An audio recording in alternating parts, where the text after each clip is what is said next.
or if meditation has a role to play in our spiritual growth.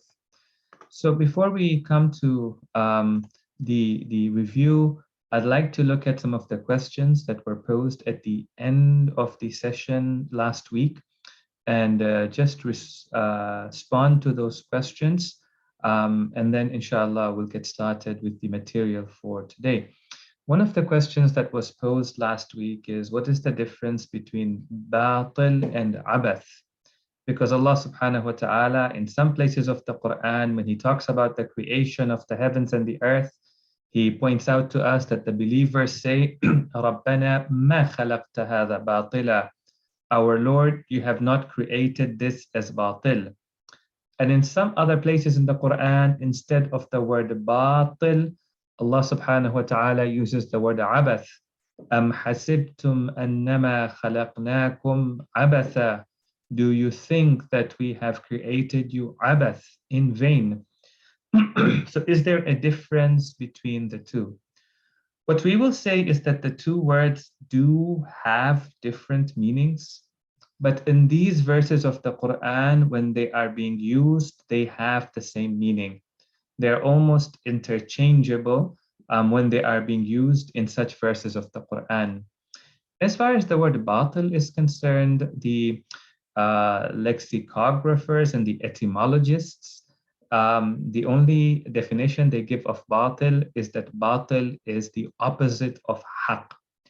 And then when you go to look at the meaning of haqq, they say, well, haqq can have a number of meanings and a number of usages in the Arabic language.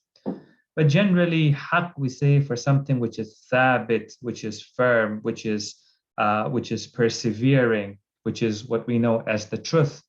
And batil we translate it as the opposite of that which is thabit, that which is truth, and we call it falsehood. Abath, to explain it, is when you have a person whom you expect that whenever they are going to do something, they are going to do it for a meaningful purpose. They're going to do it for a good purpose. They're going to do it for a higher purpose. And then you see them engaging in an activity and they're not doing it for a meaningful purpose. There doesn't seem to be a useful purpose in that activity. Then we say that this is abath, this is vain. So Allah subhanahu wa ta'ala in the Quran, in one place He tells us Allah has created the heavens and the earth with the haqq. Well, what does it mean with the haqq?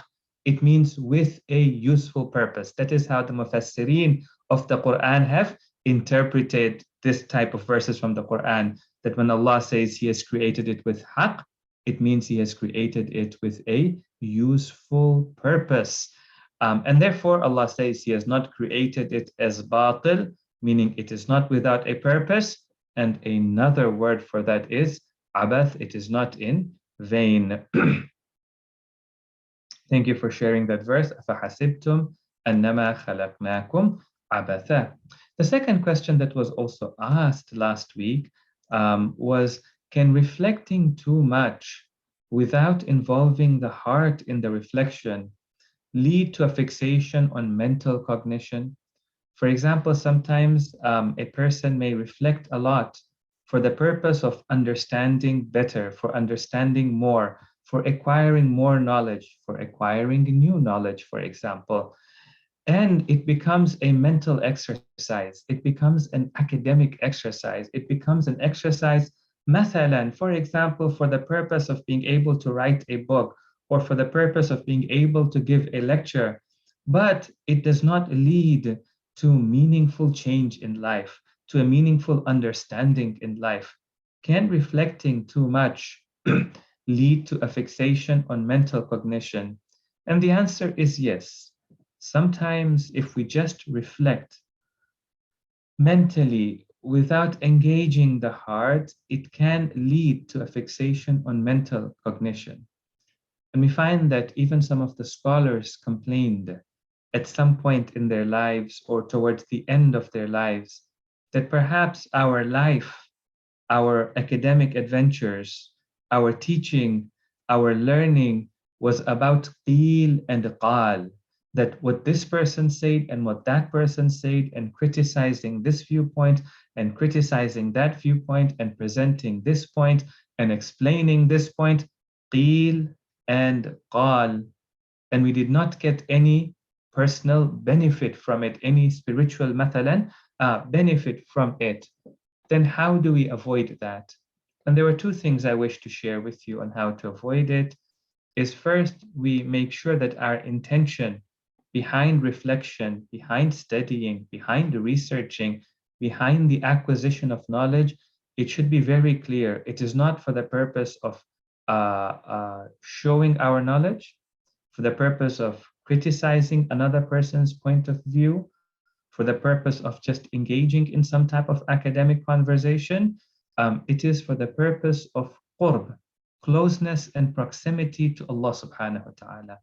Even when you look at the ahadith that speak to us about the importance of acquiring knowledge, these ahadith will tell us, man ta'allama lillahi, whoever learns for the sake of Allah subhanahu wa ta'ala and acts upon it for the sake of Allah subhanahu wa ta'ala and teaches it for the sake of Allah subhanahu wa ta'ala, du'ya, then he is considered, he is called in the heavens, in the skies, as a great person. So one is that we should be clear that the purpose of reflection is proximity to Allah. And the second one that can happen if we ourselves do not have a goal and a plan for tazkiyah, for self-refinement in our lives, that no, I don't only want to acquire knowledge, but no, I want to acquire the right set of beliefs. I want to develop a better understanding of my beliefs. I want to refine my beliefs. I want to refine my akhlaq and my character. I want to refine my behavior and my actions. If I don't have such a goal in life, then yes, reflection will lead to a fixation on mental cognition. But if these things are a serious goal in my life, then I will also ensure that my reflection lead me towards refining my heart, refining my actions, and refining my beliefs as well. Okay, I will move on. But as I mentioned last week as well, please do feel free to stop me anywhere in the middle of the presentation with a question. You can raise your hand or you can put the question in the chat box, and I will try to stop and pause and try and answer that question. So last week, we said that there are different definitions of fikr.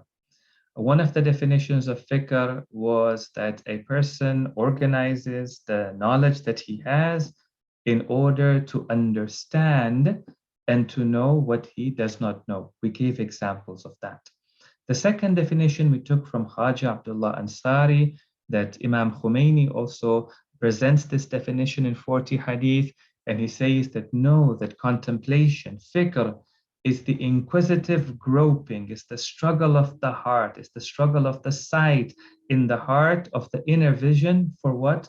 For attaining, for acquiring the coveted end. And we define the coveted end as ma'rifatullah, as acquiring knowledge of Allah subhanahu wa ta'ala. So it is not just reflecting upon the knowledge that we have. The idea is not just to have a cognitive understanding of Allah subhanahu wa ta'ala, but fikr is for the purpose of understanding and refining ourselves and helping ourselves to develop in our iman so that we acquire an understanding of Allah subhanahu wa ta'ala. Then we say that tafakkur can happen in the following three areas. The first one was tafakkur in tawheed. The second one was in the sunnah, the creation of Allah subhanahu wa ta'ala. And the third is in the reality of actions and states. So today our focus will be on the first one and on the third one. We spoke in detail about the second one. So tafakkur on tawheed. We mentioned last week that when we speak about thinking about Allah subhanahu wa ta'ala, there's two types of thinking. One is thinking about the essence and the that of Allah subhanahu wa ta'ala. Sometimes they say the kayfiyya, the nature of Allah subhanahu wa ta'ala. What is the nature of his essence? What is the nature of his existence? And we find that this type of questioning, we are discouraged from entering into this type of reflection. Okay? We have verses in the Quran, first of all, that discourage us from doing it. وَيُحَذِّرُكُمُ اللَّهُ نَفْسَهُ, and Allah warns you to beware of Himself. Now, in the translation, it has been written disobeying Himself. So one of the interpretations of this verse is Allah warns you from disobeying Him.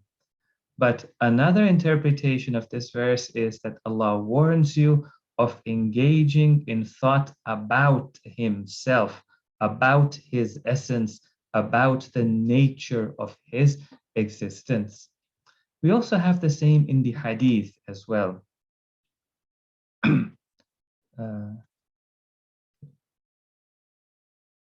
Somebody says that they're not able to see the whole screen. I think you might have to look at the settings on your end so that you are able to see the entire screen. Maybe if you change, as somebody has suggested, the screen view, that might be able to assist, inshallah. Okay. The second thing is we also have ahadith that discourage us from engaging in this type of tafakkur. Abu Basir reports from the fifth holy Imam. He said that takallamu, speak about the khalq, the creation of Allah subhanahu wa ta'ala, and do not speak about Allah subhanahu wa ta'ala. Do not do takallum fillahi, about Allah's essence Himself. Why? Now here there are different reasons given. Sometimes we're told where the person who does that halaka, he will get destroyed. Sometimes we're told tazandaqa, he will lose his faith in Allah subhanahu wa ta'ala. He will lose his faith in the very existence of Allah subhanahu wa ta'ala. Some of these questions are so deep and profound that the mind by itself is not able to understand some of the details of it. And it may be that when we're not able to understand the details of it, we might say that then perhaps Allah does not exist. Or sometimes it will lead to confusion. The Arabic word used there is tahayyur. If we want a simple, rational argument for this, the simple, rational argument, which is not on the screen, but you may wish to write it down, is that Allah subhanahu wa ta'ala is infinite, we are finite, and that which is infinite can never fit into that which is finite, okay? If I can put it in a different way for you, Allah subhanahu wa ta'ala in His glory and His beauty, He is infinite. Our knowledge is always finite. It is never infinite. Therefore, our knowledge can never encompass the entirety, the essence, the reality of Allah subhanahu wa ta'ala. Therefore, it is beyond our tafakkur. Okay. Then what should we think about? Well, as when we look in the Quran and the work of our scholars, they say that tafakkur on tawheed means to contemplate on the arguments for the oneness of Allah. For example, somebody contemplates on the arguments for the existence of Allah subhanahu wa ta'ala. Somebody contemplates on the arguments on the sifat of Allah subhanahu wa ta'ala. Somebody contemplates on the arguments for proving Allah subhanahu wa ta'ala through the argument that we have, the argument of design. Okay, there's a very logical argument for why we believe in the existence of Allah subhanahu wa ta'ala. Tafakkur on tawheed means that sometimes we contemplate what are the premises of this argument. And we contemplate the premises of these arguments so that we achieve a greater satisfaction, a greater conviction in them. Tafakkur on tawheed also means that we demonstrate to ourselves that the creator, the khaliq, and the sustainer, the Rabb, the one who is managing our affairs, are one. It is Allah subhanahu wa ta'ala, right? For example, sometimes a person may think about what are the qualities of a Rabb? a Rabb who is managing this universe that we live in. For example, that Rabb, when I look at this universe, must be extremely knowledgeable. That Rabb must be extremely powerful. That Rabb must be extremely generous. That Rabb must be extremely merciful. Rahman, right? And then the person asks himself, so who can fit these qualities? Who has these characteristics? Who has these sifat? And then he says, well, can the sun have these sifat? No. Then the sun cannot be the Rabb. Can, for example, nature itself have these qualities? No. Then nature itself is not the Rabb. Can, for example, this person have these qualities? No. Then this person cannot be the Rabb. Then who can be the Rabb? Then only the Khaliq, who has the knowledge, the power, the generosity to create this world, can be the Rabb of this world. Okay? Now this is doing tafakkur in Tawheed. What we will see is that now here are some practical tips for you, is that there are many verses of the Quran that demonstrate this type of Tawheed. In fact, when you look in the Quran does not spend so many arguments in arguing the existence of Allah subhanahu wa ta'ala. In fact, most of the arguments of the Quran is in arguing Tawheed, the oneness of Allah subhanahu wa ta'ala. And when you pay attention to it, the main argument is that the Rabb, the one who is managing your affairs, that is only and only one. And the Rabb is the Khaliq, the Rabb is the creator. For example, when we look at Surah Yusuf, and Prophet Yusuf is speaking to whom? He's speaking to the prisoners. And he says to them, أَأَرْبَابٌ مُتَفَرِّقُونَ خَيْرٌ أَمِ اللَّهُ الْوَاحِدُ الْقَهَّارُ. Are many lords better? What does better mean over here? One way it means that is it better to worship many lords or to worship one Lord? But one of the meanings of Rabb over here is when you try to understand the world, when you try to understand the world of creation, is it better explained by believing in many lords, or is it better explained by believing in the one, a Lord who is all powerful and all dominant? Now, the other point over here is that because sometimes this involves theological arguments, it involves philosophical arguments, it involves premises to philosophical arguments, it is better that such type of tafakkur should be carried out under the guidance of a scholar. And I'll just pause over here for a question. Go ahead, sister. Assalamu alaikum. Alaikum assalam wa rahmatullah. This is really it's an interesting point you bring up, because especially the correlation in Surah Yusuf about Rabb versus Allah. I just want to make a comment here, because I was thinking of another verse in which, you know, Pharaoh was saying, "Ana rabbukum al-a'la," where you know he is trying to, I think, I mean, I mean, at least my thought process at this point is basically that, isn't this an intrinsic correlation? Like, you know, the way Allah has intrinsically, you know, made it inherent sort of in humanity, the belief in God. Isn't that the fact that God, the Khaliq, is automatically the Rabb, sort of you know, one of those things that are inherently known by human beings? Yes. And then many obviously the faiths that diverted or you know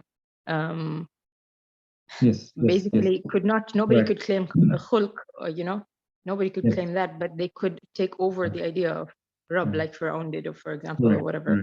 Correct.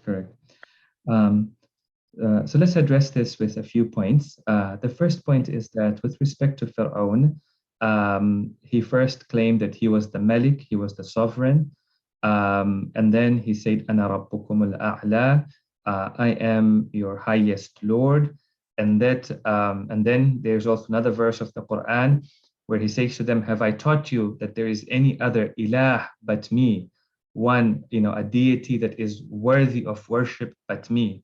So with Fir'aun, there was definitely an escalation from sovereign to Lord to the mighty creator and the only one worthy of worship and worthy of amazement with Fir'aun. The second thing that we would say is that human being intrinsically recognize that not only this world has a Khaliq, a creator, but that this world has a Rabb, has somebody who is managing it, somebody who is running the affairs, somebody who is directing the affairs. And therefore, you find that in all civilizations, there has been a belief in a Rabb, not just a creator, but somebody who is directly controlling many aspects of their lives. And therefore, people would turn towards them in prayer, would turn towards them in worship, and ask for things from them. Okay. In the past, sometimes they would think of the sun as the Rabb, the moon as the Rabb, the idols as Rabb, angels as Rabb, human beings as Rabb. The example of Fir'aun, for example, is the people being taught of a human being as being their Rabb. But they believed that there had to be a Rabb. Even today, for example, a person who is an atheist, even he believes that there's something directing what is happening in the world. He would say it is Mother Nature, or he would say it as the principles of nature. So there is no doubt on the fact that there is a Rabb, there is somebody who is directing whatever is happening in the world in one way or another. The only doubt is who is the Rabb and who can be the Rabb. What are some of the qualities of a Rabb? Okay. And for the idol worshippers of Mecca, it was their idols. For example, at the time of Fir'aun, for some people, it was maybe Fir'aun. Today, for some people, maybe it is nature. The main point that the Quran is making is that the qualities of the Rabb is that the only one who is the Khaliq can also be the Rabb. The only one who has the knowledge of being a Khaliq, the one who has created this world, and the knowledge of creating this world, and the power of creating this world, and the generosity of creating this world, only that entity can be the Rabb, and no one else can be the Rabb. So the difference is not in whether human beings believe in a Rabb or not. You're right. It is intrinsic to them. The difference is in who do we recognize as being the Rabb. And people have wrongfully recognized other things as the Rabb. And the Quran says the only being that is worthy of being the Rabb is the Khaliq. Thank you for that thought. The second thing we spoke about last week was tafakkur on creation. And we say that the main goal of this tafakkur is to see everything as an ayah, everything as a sign, everything as a pointer that points us to Allah subhanahu wa ta'ala. And I gave you some examples last week. I don't wish to go into those examples, but we say that tafakkur on creation, it requires observation. It requires us to spend time to observe the world of creation. We pointed out that we should take time out of our busy schedules, sometimes to sit at a place and to, for example, observe animals, even sometimes to observe insects, to observe plants, to observe the stars, to observe the sky, to observe the movement of the clouds, to observe the changes in the season, to observe the leaves in autumn when they're falling, to observe the leaves in spring when they are growing, or knowledge of how creation functions. So we should be readers, and we should have some more intimate knowledge of how these things function. Otherwise, the result of it is going to be that our reflection over creation is going to be a very superficial reflection, and it's not going to bring out the jalal and the jamal, the glory and the beauty of Allah subhanahu wa ta'ala for us. Now, before I come to the question from Brother Abid, just one practical tip. One of the scholars in Iran, his name is Ustad Ramazani, when he was commenting on Tafakkur, on creation, one of the points that he made over there that's very worthy for us to think about is that he says, look, if you want to achieve the depth of tafakkur and you want to have the right way of doing tafakkur. So remember, in Islam, it's not just about thinking, but also thinking in the right way, thinking in a purposeful way. Then he says one of the key things that you have to avoid is, he says, you have to stop thinking about things which are useless, things which are vain, things which don't really make a difference in the world. Sometimes he says that do not waste your mental energy, do not waste your brain and your thought on some of these issues.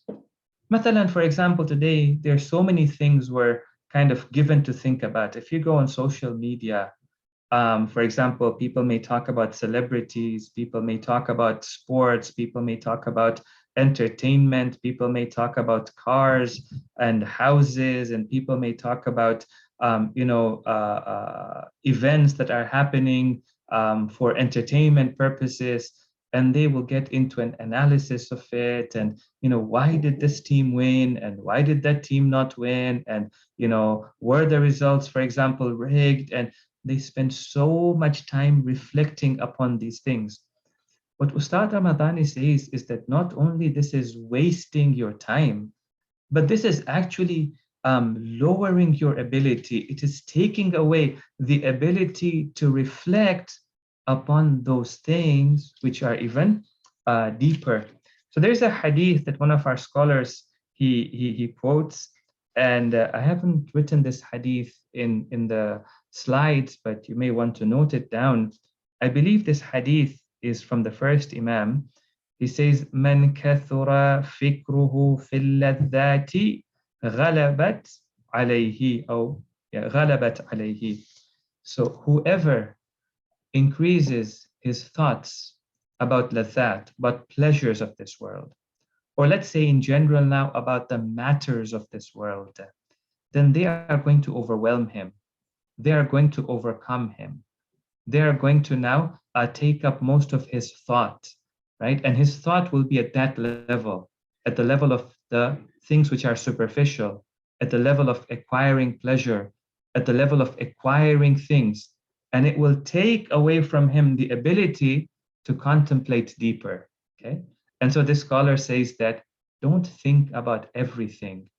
Think about those things which are purposeful and useful.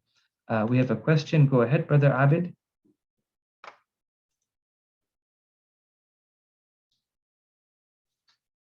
Sorry, Brother Abid, do you still have a question? Yes, I do. Assalamu alaikum, Sheikh. Sorry, yeah, no, that's okay. Go ahead. Unmute, sorry. So I have one quick comment and compliment and one question. My compliment is regarding, I still recall, I don't know if you remember, this was like 7-8 years ago. You had recited, because you recite so much, but you won't remember, but I sharply remember, in Markham, Ontario, you had recited a majlis at Brother Hisham's place. So there you had mentioned about contemplation and about the drop of rain, a raindrop falling from the sky, so much height. So it just reminded me of that. And whenever I just see rain, it always reminds me about that point. And I always pray for you and anyone who guides us towards that part. So that's compliment, yeah. And my question is, you've already half answered my question. When you, in the beginning, when you were answering last week's question, you mentioned that the ulama who like rehearsed and did so much ijtihad, even the scholars, they had a hard time being like true and pure in their intention. So because shaitan and nafs amara, all these factors like play a very pivotal role, and like there's a lot of deviation and enticements. So what is there anything narrated from any of our imams or any hadith or any ayat of Quran that guides what we can do to keep ourselves on the right path and keep our intention like pure throughout? Because when it's so difficult for those learned scholars, so how do we as common people who are just striving keep a balance? Yeah. Ahsantum. So the way to know our intentions first and foremost, and the way to refine our intentions, and not just refining our intentions, but actually refining our purpose and goal in life, and knowing what is important and what is not important, and what is a priority and what is not a priority, and what is going to lead us to sa'ada, to felicity, and what is not going to lead us to sa'ada, felicity. The Quran says that the key to it is tafakkur, right? We have, Allah subhanahu wa ta'ala has put ayat everywhere. He has put ayat in his book. He has put ayat in the world of creation. He has put ayat within our own selves, in our own nafs, right? In our own bodies. He has put ayat through his sunan, his practices, in the way he deals with people. And we see the ayat of Allah in history as well. We see the ayat of Allah in the lives of other human beings. We see the ayat of Allah in the teachings of the Ahlul Bayt alayhim salam. But none of these ayat are going to be useful for us unless we do tafakkur. Inna fi dhalika la ayatin. Allah gives us so many examples, and then He says, you'll notice at the end of the verse, now in this is a sign, but not for everybody. لِقَوْمٍ يَتَفَكَّرُونَ, for that group of people who are willing to engage in tafakkur, right? And therefore you find that the key to refining ourselves, to refining our intentions, is tafakkur itself, a purposeful tafakkur. The first Imam has this hadith, he says, نَبِّهْ بِالتَّفَكُّرِ قَلْبَكَ, oh, knock at your heart, bring awareness to it, wake it up, give tanabbuh to it. With what? Bitafakkur, with tafakkur, right? That with tafakkur, you don't just play with concepts and ideas in your mind, but tafakkur is a means whereby you awaken your heart, you bring it to its senses, you remind it of what's important, and through that you bring about a change in your life. So it's interesting you asked this question, because that is what we actually want to look at in the next slide or two. And if I can just, let's come to this slide actually. So one of the things we want to do tafakkur on, the third thing now that we want to do tafakkur on, are the ahwal and the a'mal, the states of the heart and the actions of the body, okay? And it's very important for us to do tafakkur upon ourselves. This is now answering the question that Brother Abid has raised. Important to do tafakkur upon our actions. So Allah subhanahu wa ta'ala says in this verse of the Quran, Ya ayyuhalladhina amanu, all those who have iman. This is in Surah Al-Hashr, verse number 18. Imam Khomeini rahmatullahi ta'ala alayhi used to say that my teacher used to encourage me. His teacher, meaning Ayatollah Shah Abadi, used to encourage him to do tafakkur on these verses of the Quran, especially in the night after Isha. Okay? And as a practical tip, you'll find that the night time is a good time for engaging in tafakkur about ourselves, about our life, about our day, about our heart, about our character. Allah has made the night a second, a covering, and that covering also brings rest to the heart. And now when the heart comes to rest, it is able to reflect upon itself. Unfortunately, in the past, it used to be that people could leave, at night they came home. So they left the business of the market, they left the business of their work, they left the business of social interactions, they left the ijtima', for example, the community outside, they came home. Home was a place of rest, and the heart comes to rest, and now it can engage in tafakkur. But what's happening now in the night is we are bringing everything into our homes through the phone, for example, right? We're bringing our business into our lives at night. We're bringing our work into our lives at night. We're bringing social media and all of society into our lives at night. So we're not able to do tafakkur. In any case, he says, reflect upon these verses. Ittaqullaha, be wary of Allah. وَلْتَنْظُرُ نَفْسٌ مَا قَدَّمَتْ لِغَدٍ. Every soul should see. See here does not mean you look. See here means you think about, you reflect upon, what have I sent for tomorrow? Not only what actions I've sent for tomorrow, more important than actions, what type of a heart is going into the, tomorrow here means the hereafter. Huh? Tomorrow here means the day of judgment. What heart is going into the day of judgment, right? A human being should think about that. And when they think about that, wattaqullah, they should be wary of Allah. Inna Allaha khabirun bima ta'malun. Allah is well aware of what you do. And because we're running short on time, I'm going to move a little faster into the slides over here.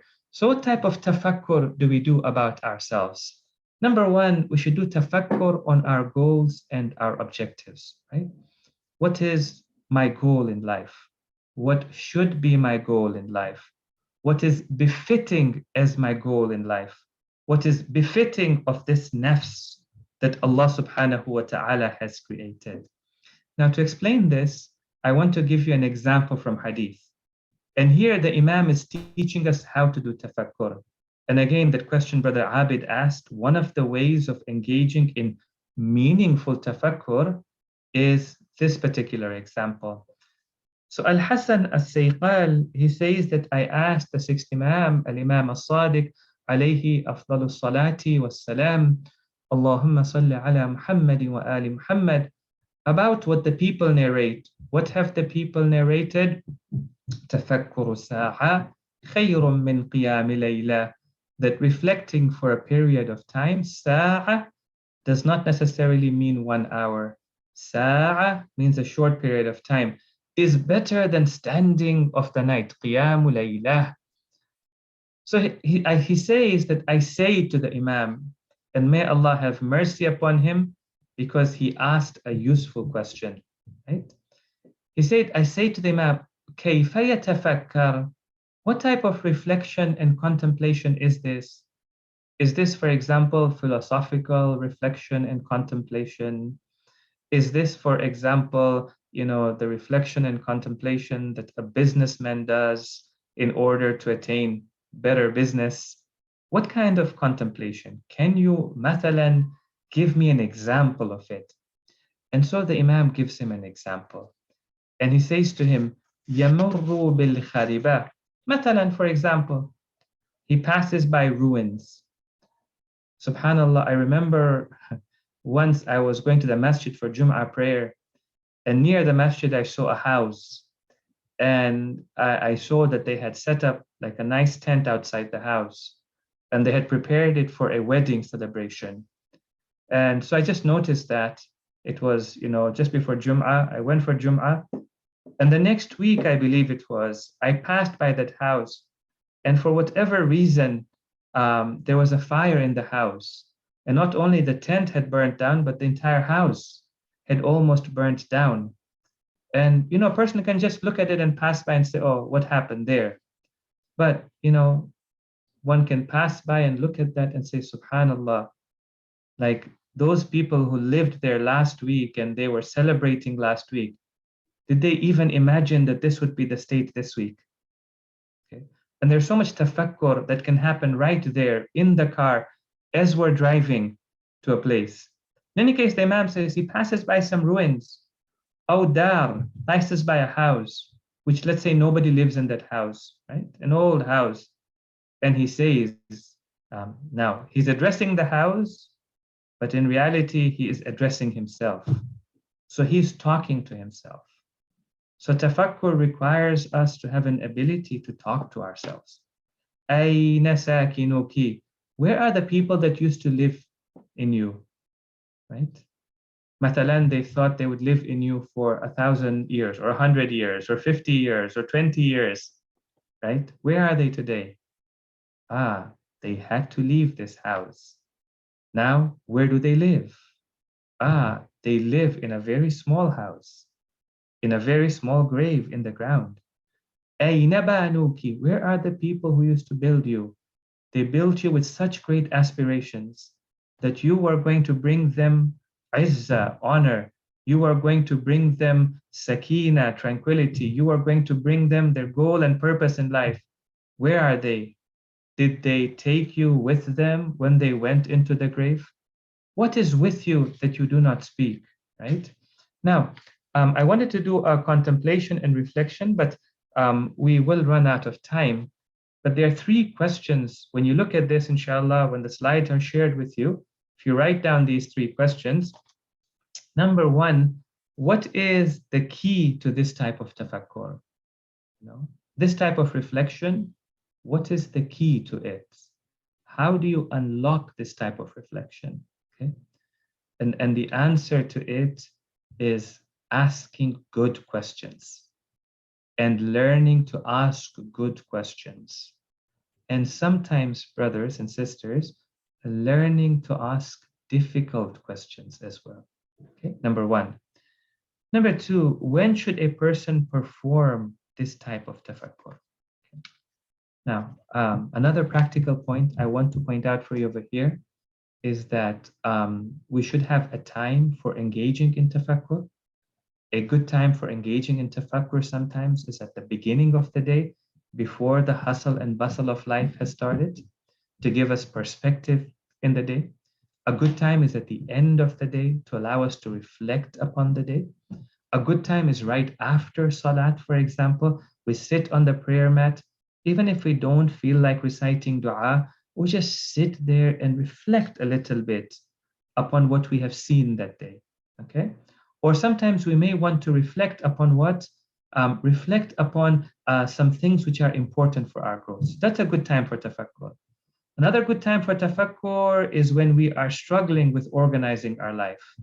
We're struggling with organizing or making decisions in our life. It's a good time to take a pause and do some tafakkur and tadabbur. And another good time for doing tafakkur is whenever we come across an incident in life. We came to the qabristan, we came to the cemetery, okay? It's a good time to do tafakkur. In fact, Islam wants you to go to the cemetery so that we do tafakkur there. We went for tashiyah of janazah. It's a good time for us to do tafakkur. Spring has arrived. A good time for us to do tafakkur. The night has fallen. We look out, we see the skies. We notice the skies. Let's do tafakkur, okay? The third one is, what is the goal of this type of tafakkur? And here's another practical point that you might want to write down. One of the misconceptions we have about tafakkur is that tafakkur should always lead to insight. It should lead to new understanding. It should lead to enlightenment. It should lead to a moment of enlightenment where you, now I understand something, Tafakkur is not always done for that purpose. Sometimes tafakkur is done for hammering ideas into the heart. Think of it as a pep talk to the heart, okay? It's the mind, the teacher, talking to the heart, the child. And the mind is teaching the child. The mind is reminding the child. The purpose of tafakkur sometimes is to take all these ideas that we have in terms of mental cognition in the mind and bring it down into the heart.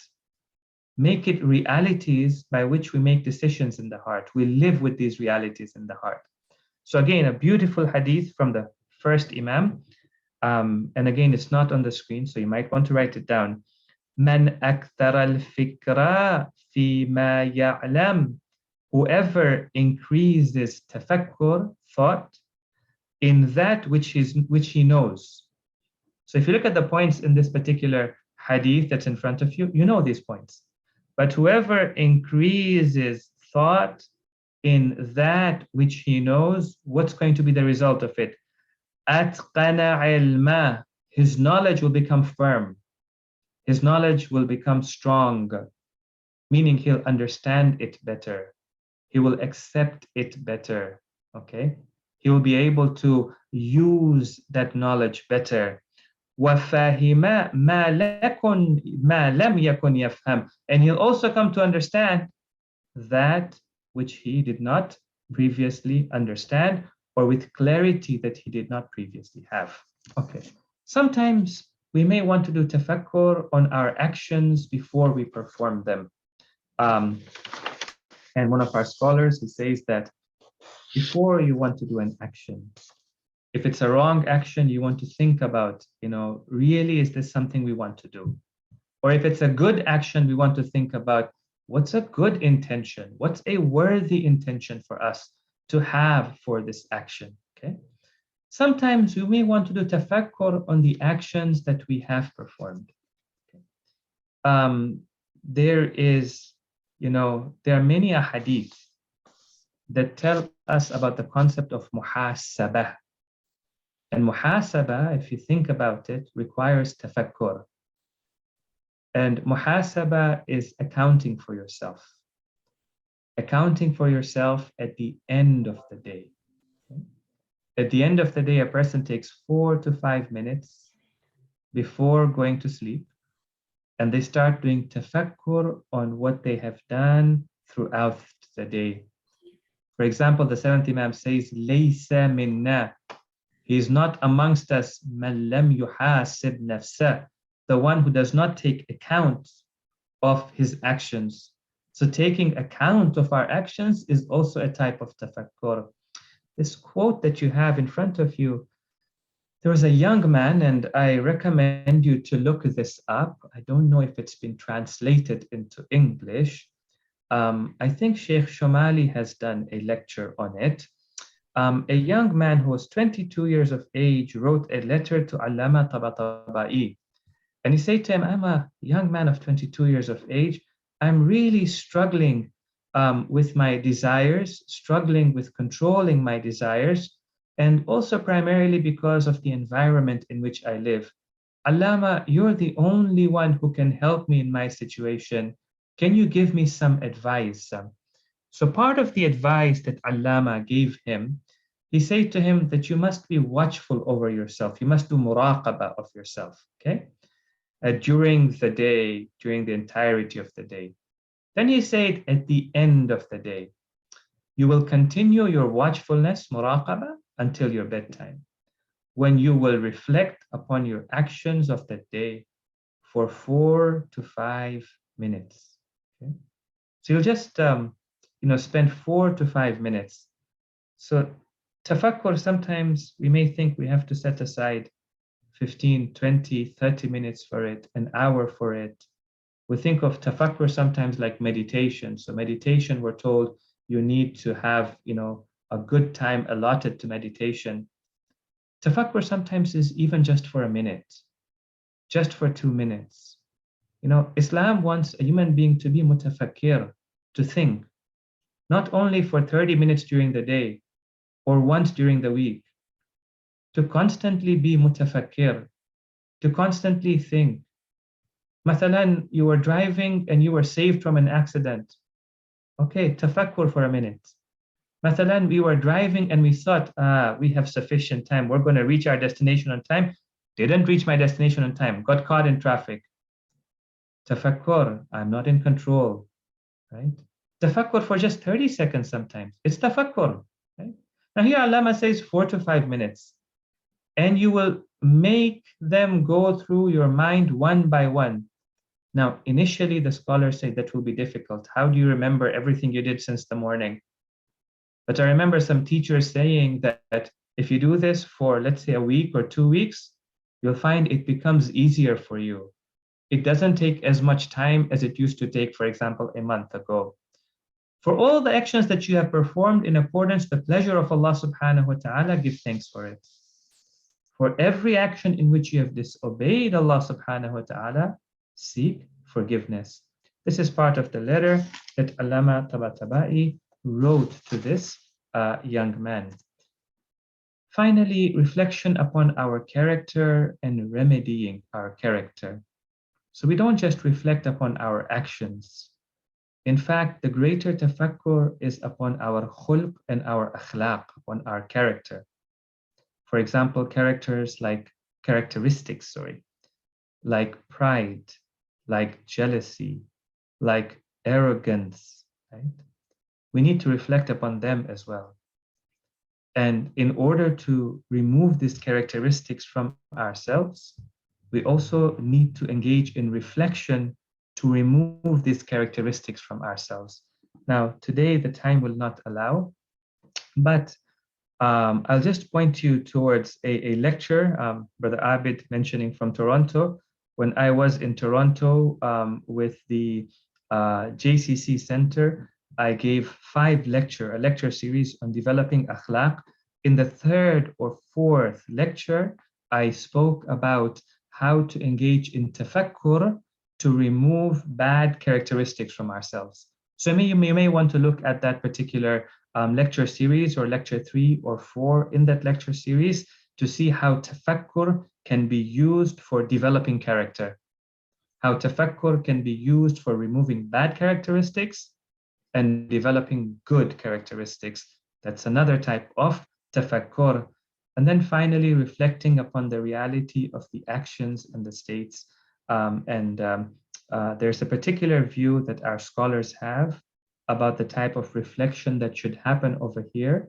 They say that one should also reflect upon the idea that all of his actions and all of his achievements and all of his states are favors, are minan, are graces from Allah subhanahu wa ta'ala.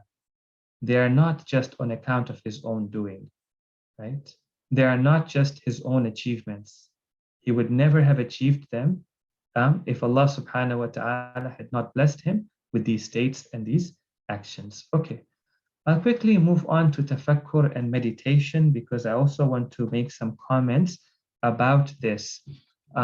Meditation nowadays is highly encouraged. I see in the societies in which we live, we're told that meditation can be a very good tool in us living a healthy life, in us also controlling our mental health, and perhaps in spirituality as well.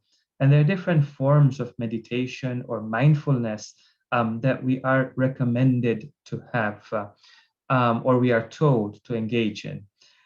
So the first point I want to make about that is that we clearly see that, look, tafakkur is different from the practice of meditation. Okay? Tafakkur has its own way. Tafakkur has its own goals. Tafakkur has its own purpose. We clearly saw that tafakkur, when we talk about it in terms of our spirituality, it is for the sake of refining the nafs, for the sake of acquiring ma'rifatullah.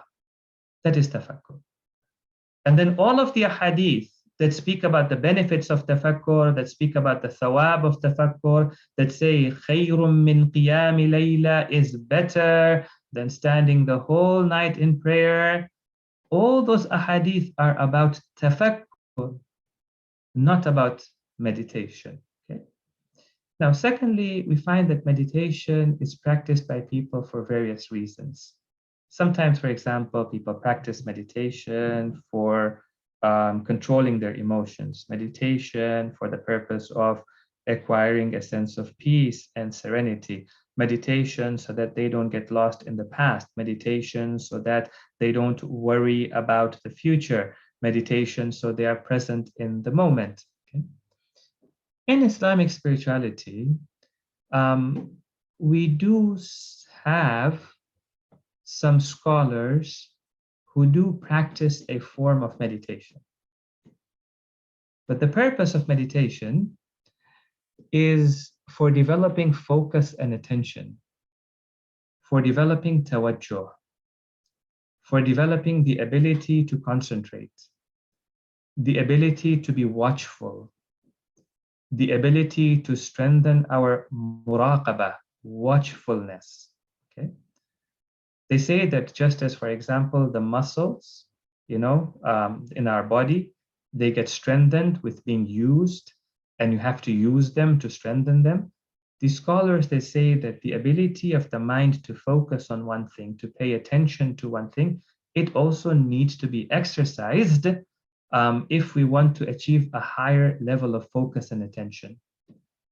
And one of the ways to do that is through meditation. So for them, the purpose of meditation or engaging in meditation is not that meditation itself, for example, is going to lead to sakina, is going to lead to tranquility, or meditation is going to solve the problems of life. For them, it is that meditation is going to give us the ability to focus and pay attention, which is what we need when we want to be watchful over ourselves. We want to do muraqabah. Or, for example, it is what we need when we are saying our salat. Or it is what we need, we want to do tafakkur about the states of the soul, about our own character, about our own actions. And these scholars have elaborated on some ways of meditation. So we actually do have Muslim scholars, scholars of akhlaq, who have taught particular ways of meditation. Now, the course is not going to allow us to go into the details of it. But the one thing I will point out is that then this type of meditation should be carried out under the guidance of an expert scholar. I just want to share with you, and then you can look it up in some more detail after the course or after today's session. This is a quote from Shahid Mutahari. As you know, Shahid Mutahari wrote an introduction to Islamic spirituality. And you can find parts of the translation in the book Light Within Me. So there he says that one of the stages or one of the practices is meditation. And he says meditation or contemplation is very vast in its meaning. So what he's pointing out is when I speak about meditation, don't just think that meditation means to sit in a corner and think about one thing. No, when Muslim scholars and scholars of spirituality speak about meditation, they're speaking about a number of different things. They're speaking about watchfulness in general. And its sense differs according to the degrees and the stages of the spiritual journey. So this means there are levels of meditation. And one cannot jump to the highest level of meditation. One must start from the gradual levels of meditation. And these levels will depend according to the levels in a person's journey to Allah subhanahu wa ta'ala. So to give you an example, he says, in the beginning, it means refraining from all acts not useful in the world. So throughout the day, a person is watchful that the actions that he is performing, are they useful for him? Are they useful in his spiritual journey? Mathalan, even a step before then, the meditation or the watchfulness during the day would be, are my actions in line with the pleasure of Allah subhanahu wa ta'ala? Are they not in line with it? Or the hereafter? And abstaining from saying or doing anything disliked by Allah. Gradually, this meditation becomes stiffer and higher, and may sometimes mean concentration on one's silence, or on oneself, or on a higher truth. That is the names and the attributes of Allah subhanahu wa ta'ala. The degrees and grades of this kind of meditation will be mentioned later.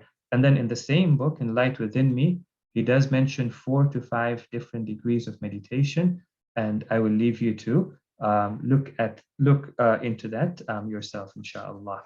So we will stop here for our second session. And now for the next 3 to 5 minutes, we'll open up to any questions. And I see that Brother Abid has raised his hand. So go ahead, Brother Abid. Sure. But I want to just uh, ask all my participants to excuse me because it seems that I am like being too much like inquisitive and not giving any other people chance. So excuse me for that. Not at all.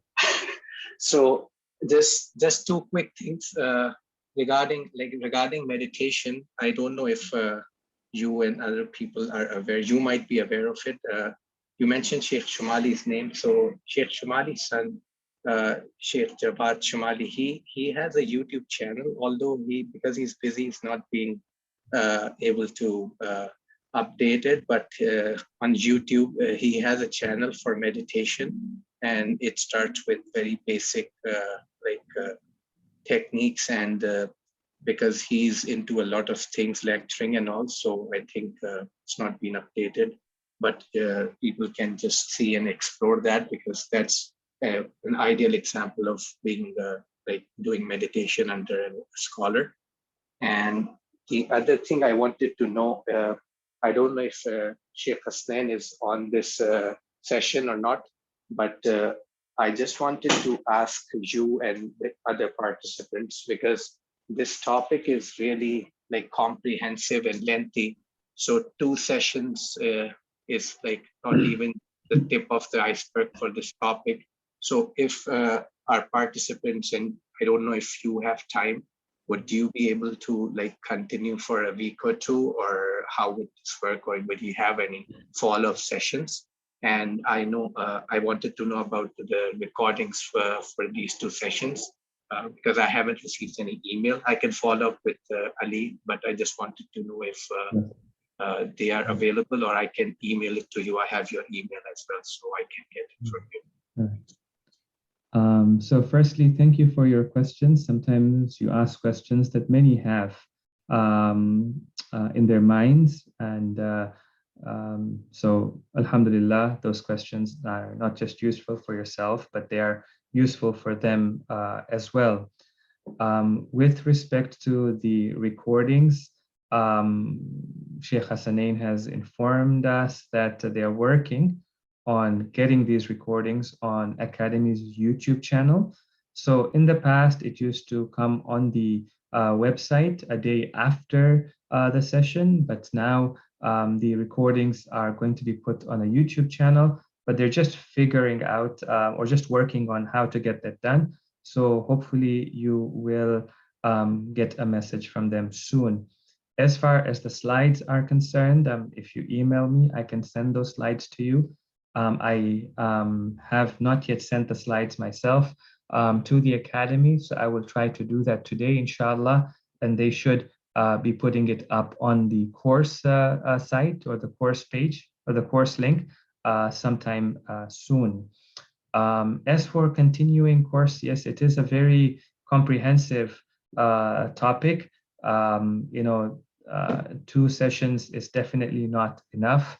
This was more so to provide the broad framework and the broad outline of the concept of tafakkur in the Quran. What is the goal of tafakkur? What are some of the areas that we should do tafakkur in? And then I also tried to give some practical guidance on how to do tafakkur and how we can make tafakkur as a part of our daily lives. Of course, there are many ahadith from the Ahlul Bayt with examples on how to do tafakkur that would be worthwhile for us to look at. But I will have to see what my schedule looks like before I can make any commitment to that.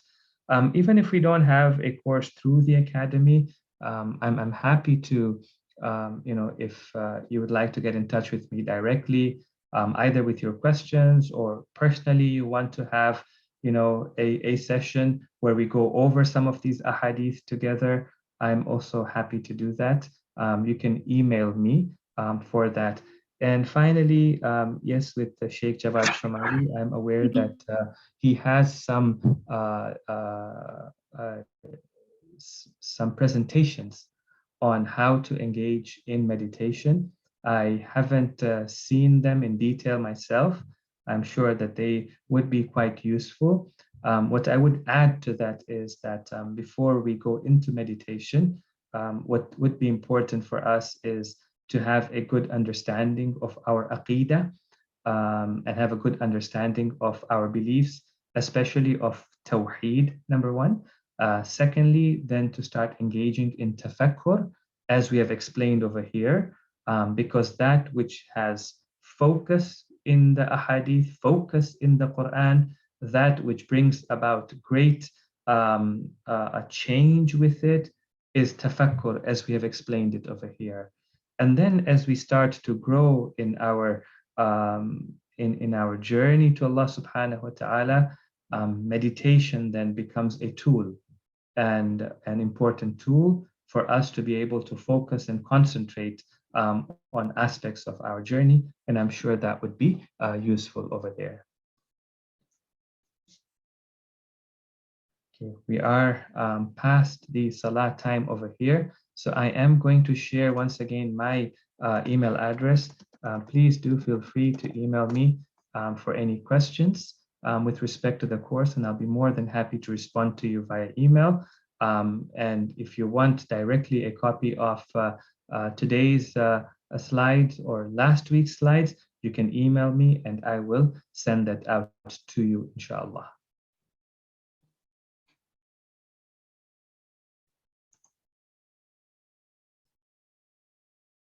Thank you, and salamun alaikum jami'an wa rahmatullahi wa barakatuh.